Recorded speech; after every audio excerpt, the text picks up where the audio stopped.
Yo, what's up YouTube? It's Edwin, the comic jabroni. Welcome back to another episode of New Comic Book Day Pickups and Reviews. As always, this is the video where I show you what I picked up yesterday on New Comic Book Day, and I give you a semi-spoiler free review of the book and what I really thought of it, maybe in hopes of helping you decide what you want to go and pick up on New Comic Book Day, or go back to your local comic shop and pick up books that maybe you didn't think about picking up. So, to see what I picked up, stay tuned.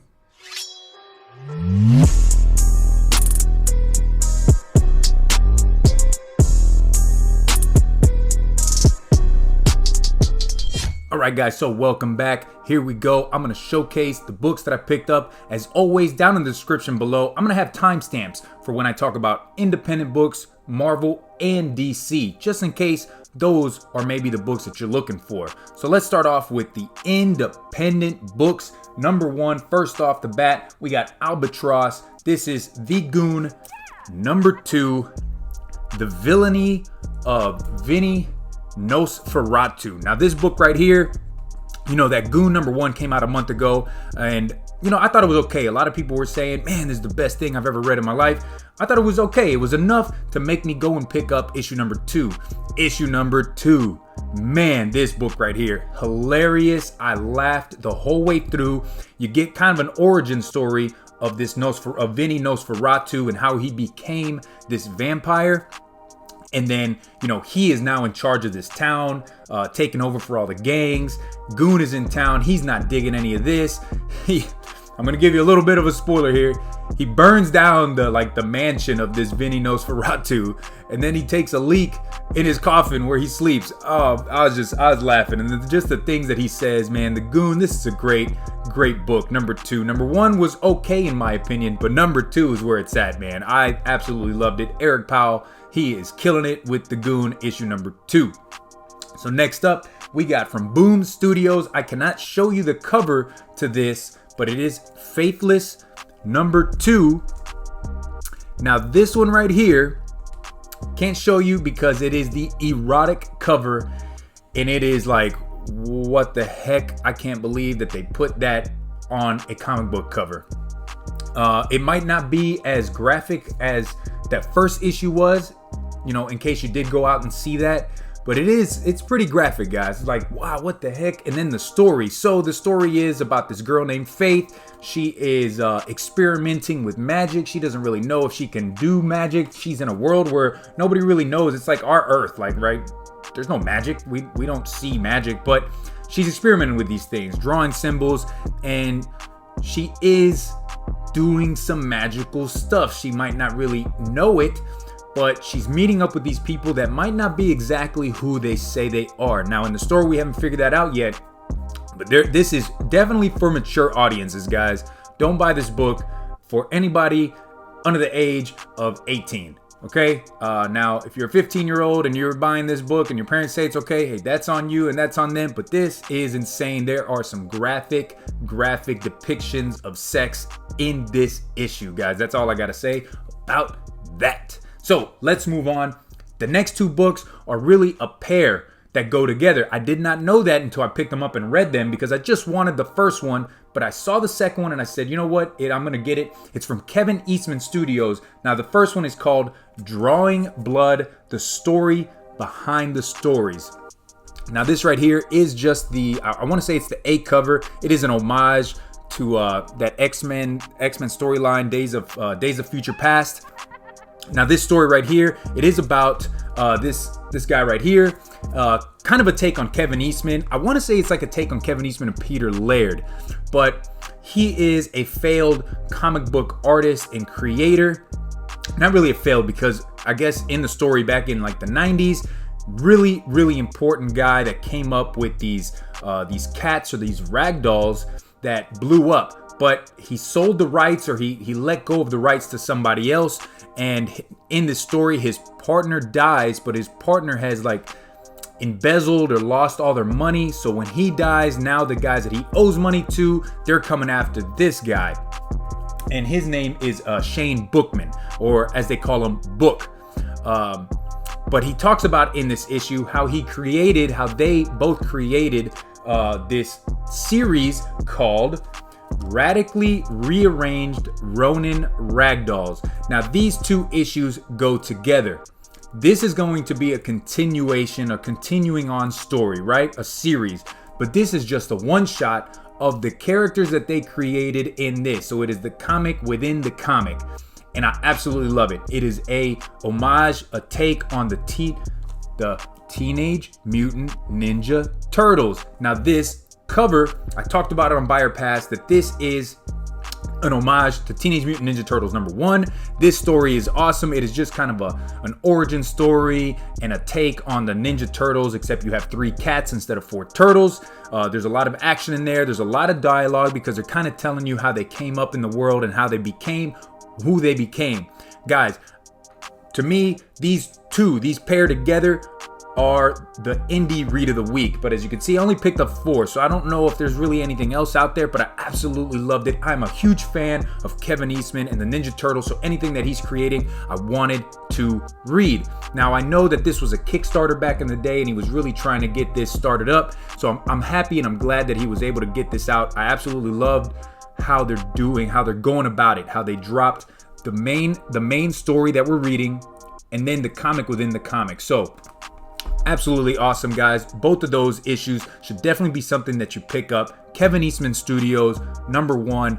Gotta go and get that, guys. So that's it. That's all I got from Independence. Let's move on into Marvel. Okay, guys?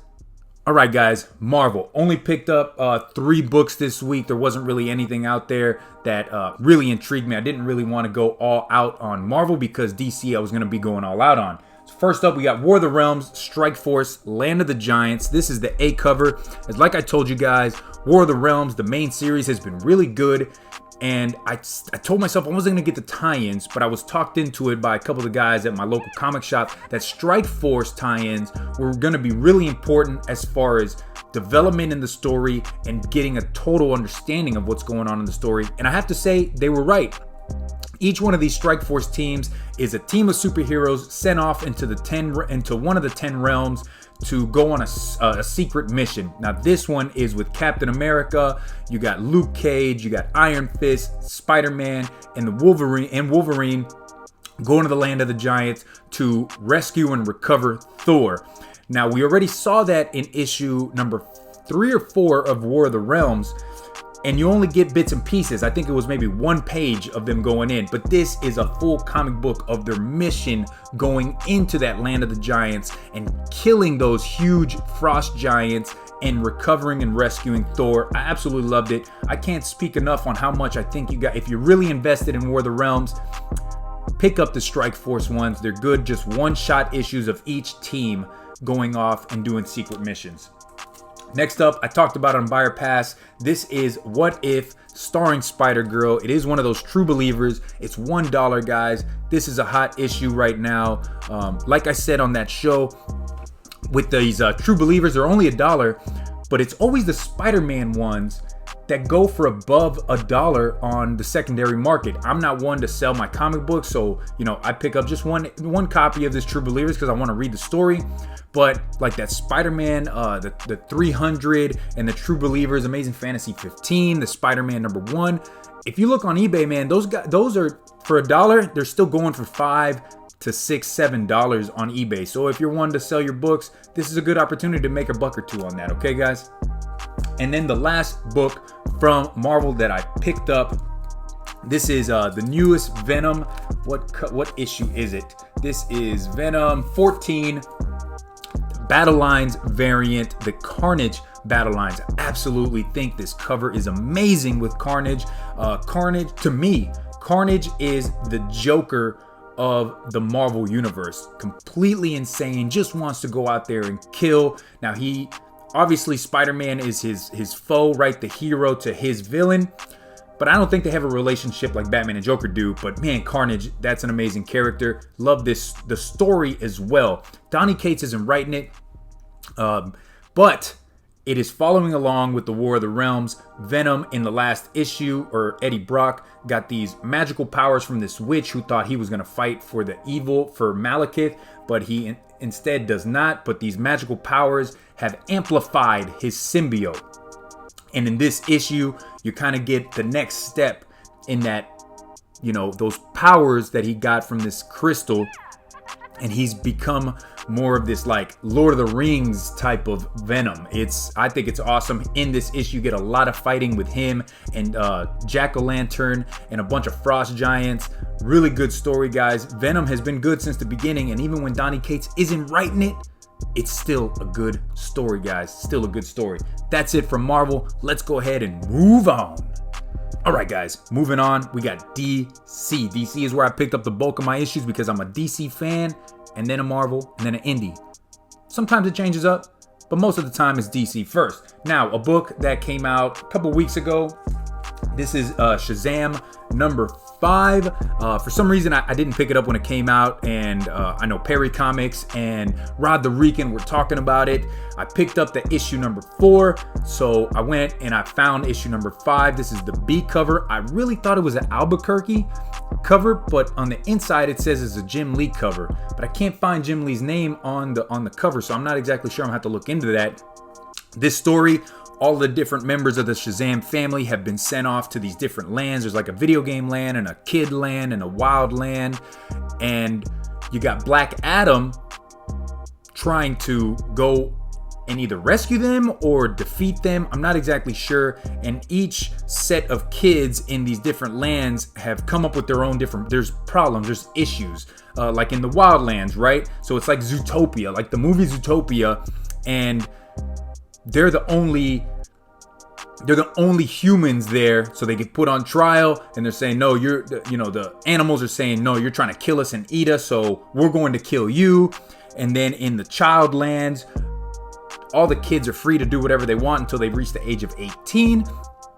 But, Shazam is a kid, but when he says Shazam, he becomes Captain Marvel or Shazam. And now he's an adult, so the kids are trying to put him to work to power the child lands. And then the video game land, they've got to defeat this game master to try to get back to their land, to Earth. So it's really good, guys. I went to go watch the Shazam movie, and I thought it was amazing. I absolutely love that movie, and this is just kind of following along with that movie with all of the different family members all having the powers of Shazam. Absolutely love it, guys. All right, next up, we have Batman Beyond 32. This is the Care Andrews B cover. This story, Batman Beyond, has been really good. I've been picking it up for about the past 10 issues or so. I'm absolutely invested in this story. I'm invested in Terry McGinnis. This story right here, he's still fighting those the new villains that showed up in the last issue, Split. So it's two brothers that can combine into one. They have powers. You're not really sure if they have teleportation powers or they're speedsters, and Batman Beyond hasn't figured it out either. But he's also not getting help from Bruce Wayne because something happened with Bruce Wayne in that last issue, and they don't say what happened. I have no idea. I'm really wondering if he got switched out with somebody else, because now Bruce Wayne's he's saying, he's cool. Batman Beyond, he can figure this out. When he's in these problems that could probably kill him, he's like, he's got this. I'm gonna go to the casino and I'm gonna go drop $1 million on craps. Who cares? See you guys later. So really good. Absolutely love Batman Beyond, guys.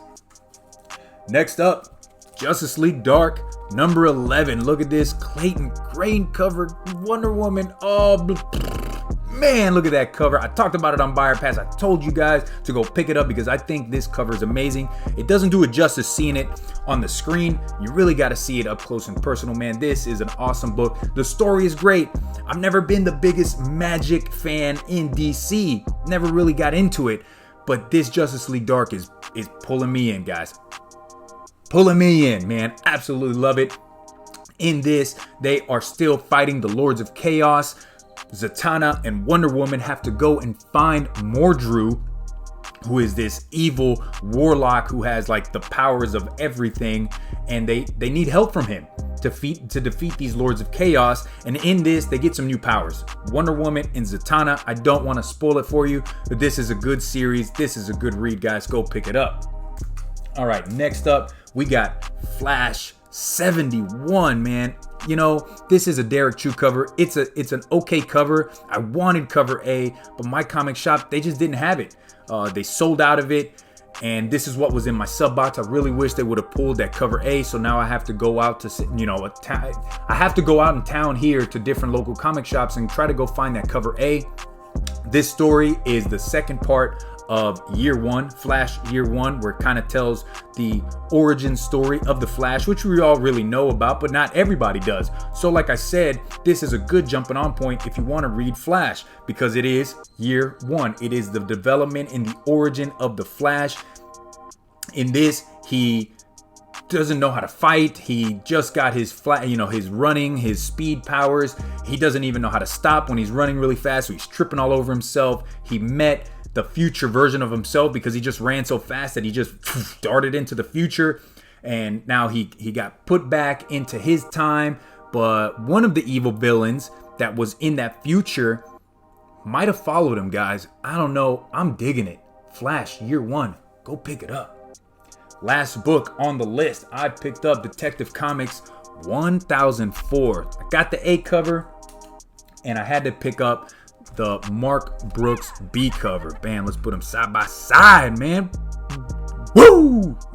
Dig it? This is the origin of the Arkham Knight, or as her name is Astrid Arkham. Is she the daughter of Dr. Arkham? Don't know. You're gonna have to read, find out. But this is the origin of, from birth all the way up until she becomes the Arkham Knight. What does she have to do with the Arkham Asylum? Guys, this is awesome. I absolutely love this new storyline. You got Batman, you got Damian Wayne trying to figure it out, trying to figure out what's going on. What does she have planned for Gotham City? Why does she hate Batman? You get it in this story, guys. It is amazing. Absolutely. I think Detective Comics right now is better than the regular Batman series. Now, yesterday in Twitter and on the news, you found out Tom King is going to be kicked off of the Batman series. You know, I, for one, I was happy to find out Tom King's not going to be writing Batman anymore.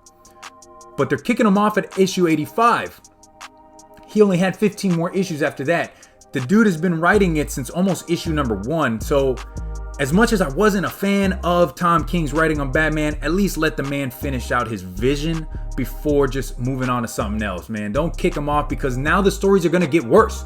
Because now he has to try to wrap things up in the next 15 or so, 14 issues, instead of getting the next, 25 to 30 issues to really fully explore his story. So that might not be what people want to hear from Edwin the Comic Jabroni, who's been talking a lot of, mad crap about Tom King, but at least let the man finish his vision, his story on Batman before kicking him off, guys, because I think this is just doing an injustice to Tom King and to Batman series. I love Batman. I've dropped it from my sub list because I just didn't dig the stories, but to everybody else that has been reading and has been enjoying what Tom King's been doing, that's an injustice to them, guys. I'm not the biggest fan of kicking off somebody just because us, the comic book readers, say that Tom King sucks, even though Tom King has been doing great work on other DC titles. So I don't know, guys. That's all I really had to say about that. Anyways, that has been Edwin the Comic Jabroni's new comic book day pickups and reviews. I hope you enjoyed, guys. Remember that on Fridays I drop my new series called Arcs and Minis. This week we're doing episode number 6 on Batman Europa. Saturday I'm going to be on Coast to Coast Comics with Jeffrey Comic Hand and Rod the Rican. Special guest is going to be JoJo from Pop Comics. On Tuesdays I am live on Buy or Pass, and on Thursdays, today when you're watching this video, I'm going to be live with Chad 90MF Comics doing turtle reviews, or as we call it, reviews in a half shell. So make sure to check it out. For everybody else, if this is your first time watching one of my videos, think about hitting that subscribe and that bell notification, dropping videos every week. Like, comment, let me know what you picked up on New Comic Book Day. So until next time, guys, peace.